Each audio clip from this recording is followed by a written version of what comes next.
Got a couple of TB48/TB45 exhaust products here today. We've got the Manta, the trusty Manta. A lot of people are running these. Great product.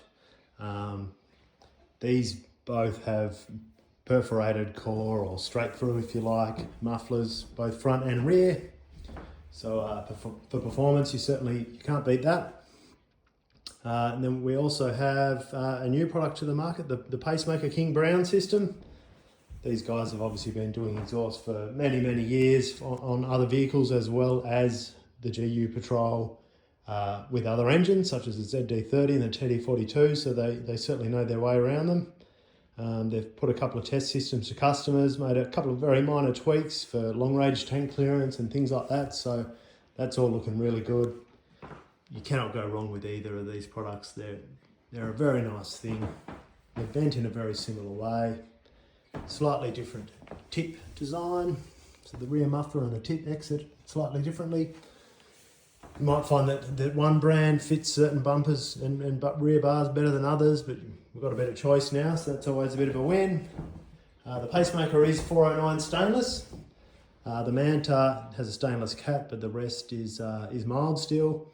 I don't think that's much of an issue on these vehicles. I think the exhaust is going to outlast the vehicle in 99% of cases regardless. So you're certainly not going to be keeping them clean and polished anyway. They'll be covered in mud and yeah, I don't think it's going to be a big issue. Pacemaker do get a little bit of a tick for their flanges. They've got 10mm flanges across the board and they're machined flat after assembly.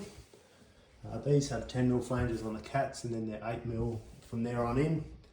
I have heard of a couple of cases where customers had to sort of retighten their flange fittings after some minor leaks. So, I mean, time will tell if that's also a thing with these ones or if the 10mm machine flanges help.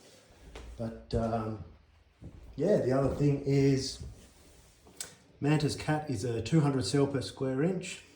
It's probably going to get rid of the annoying idle smells a little bit better than this one, which is 100 cell per square inch. In terms of flow, I think on these cars you're just not going to notice a difference between the 100 and the 200. It's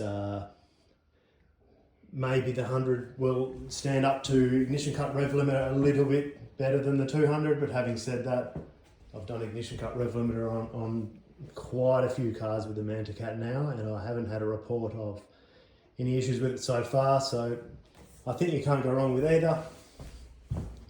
Pacemaker's probably got a tiny bit more belly clearance, but again, you're going to be limited to other things such as the chassis rails, the fuel tank, the transfer case anyway.